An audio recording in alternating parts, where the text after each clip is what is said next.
চলে আসলাম সুন্দরবনে। এটা আমাদের নওগাঁর সুন্দরবন। চারিদিকে দেখবেন বন আর বন। সুন্দরবনে কোনো অংশে কমতি নাই। তো অনেকে গেস করতে পারছে এটা কোন জায়গা। তো সাথে আমার নওগাঁ লুঙ্গি বানাতে আমি চলে আসছি সুন্দরবনে ঘুরতে। অস্থির একটা পরিবেশ। তো আরো নেক্সট টাইম কিছু আছে আমাদের মাঝে, সবাই একটু ভিডিও দেখতে থাকুন। কমসমে একটা পরিবেশ, আসলে আপনারা কতটুকু বুঝতে পারছেন আপনাকে একটু ক্যামেরা লেফট করে দেখাচ্ছি। দেখেন আসলে মনে হবে মিশা একটা ভয়ানক একটা জায়গা। গা সবার ঠকঠক করবে এই রাস্তাতে যখন যাবে। লুঙ্গি ম্যান বলো। আমরা চলে আসছি বনের মধ্যে বাঘ শিকার করতে, যে আমরা বাঘ শিকার করবো সামনে, এটা দেখার জন্য একটু ওয়েট করো।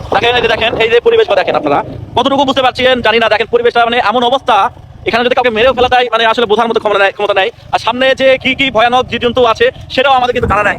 তো আমরা রানিং অবস্থায় আছি বাইকে।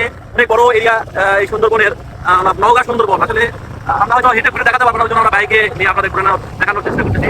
আপনারা দেখেন কত সুন্দর পরিবেশ, আসলে ছমছমে একটা পরিবেশ কাজ করতেছে। ভিতরে একটা ভয় কাজ করতেছে, কোথায় কোন ভাগ এসে আমাদের গায়ের উপর হুমড়ি খাই পড়ে বলা যায় না। আপনারা দেখেন যে একটা জিনিস দেখেন, আপনারা দেখেন এই যে গাছটা দেখেন, আসলে ভয়ানক গাছটা দেখেন। প্রতিটা গাছের মধ্যে মনে হচ্ছে শিকড় পড়ে গেছে। আসলে অস্থির একটা অভিজ্ঞতা বা আপনাদের এক্সপিরিয়েন্স দিতে পারবেন যদি এই আসতে। আর সব থেকে বড় ব্যাপার হচ্ছে এই দিঘির মধ্যে, এই সুন্দরবনের মধ্যে একটা দিঘি আছে, আলতা দিঘি বলে পরিচিত, নওগাঁর আলতা দিঘি বলে পরিচিত। আপনাদেরকে সেই আলতা দিঘিটাও দেখা বলে জানা যাচ্ছি। একদম দাঁড়ায় আছে, আসলে কি যেন ডাকতেছে কি পাখি, কেমন যেন একটা ভয়ানক একটা সাউন্ড। আসলে আপনাদেরকে একটু দাঁড়ায় থাকলে বোঝাতে পারতাম। আমরা সেই দিঘির কাছে চলে এসেছি। এই স্পেসটা আসলে অনেক বড়, আপনাদেরকে ওইভাবে আমি ডাকে ঠিক করতে পারবো না। এটা আমরা রাস্তাতে যাচ্ছি, এই জন্য হয়তো আপনারা যাওয়ার মতো পরিবেশন অবস্থা। দেখতে দেখতে আমরা আলতা দিঘিতে প্রবেশ করে ফেললাম। এটা হচ্ছে আলতা দিঘির সৌন্দর্যটা আপনাদের দেখানোর চেষ্টা করি। অনেক বড় স্পেস। আসলে নওগাঁ জেলার মধ্যে এত দিঘি আর কোথাও নেই, একমাত্র সেই আলতা দিঘিতে আসলে আপনারা এটা উপভোগ করতে পারবেন। আপনারা যদি হেঁটে ঘুরতে চান আমার মনে হয় আপনাদের অনেকটা সময় লেগে যাবে। আপনারা কতটুকু ক্যামেরা দিতে পারছেন আমি জানি না, তবে আপনাদের একটু দেখানোর চেষ্টা করলাম আর কি। আসলে অপরূপ একটা পরিবেশ, আল্লাহ পাকের কত সুন্দর সৃষ্টি। এই আলতা দিঘিতে হয়তো আপনারা আসলে দেখতে পাবেন। আসলে আরো সুন্দর সুন্দর কিছু জিনিস বসাচ্ছে বা কাজ করতেছে। এখনো পানি ওঠে নাই, প্রচুর নিচু জায়গা। তো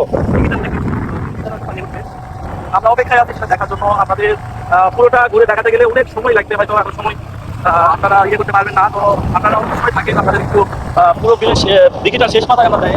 এই যে দিঘির এখনো আসলে অনেকটা দূরে এসেছি আমরা, তবে ঘোরা শেষ হয়নি। দেখেন কত বড় এরিয়া, সম্ভব নয় আপনারা যদি হেঁটে চলতে চান বা হেঁটে ঘুরতে চান সম্ভব নয়। আমরা বাইক নিয়ে যাচ্ছি, তবুও কতটা সময় লাগবে। আপনারা একটা জিনিস দেখেন, দেখেন এখানে কিন্তু একটা জিনিস আছে, ওয়াচ টাওয়ার। আপনারা দেখতে পাচ্ছেন কিনা, আমরা কাছে যাওয়ার চেষ্টা করতেছি, অবশ্যই আপনাদের দেখাবো। একটু সঙ্গে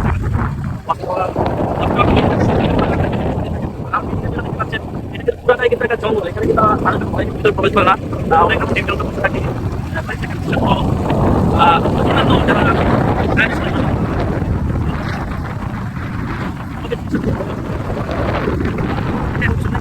আসে পিকনিক স্পট বা ঘোরার জন্য সুন্দর একটি জায়গা।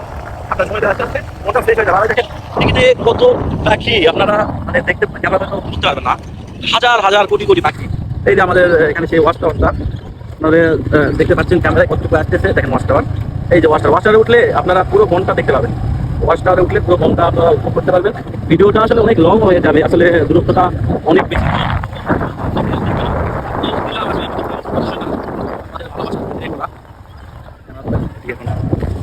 আমরা ওয়াচ টাওয়ারের কাছে চলে এসেছি, অবশ্যই দেখাবার।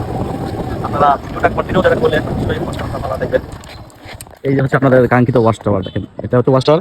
এই ওয়াচ টাওয়ারে উঠলে আপনারা পুরো বনটা উপভোগ করতে পারবেন এখান থেকে।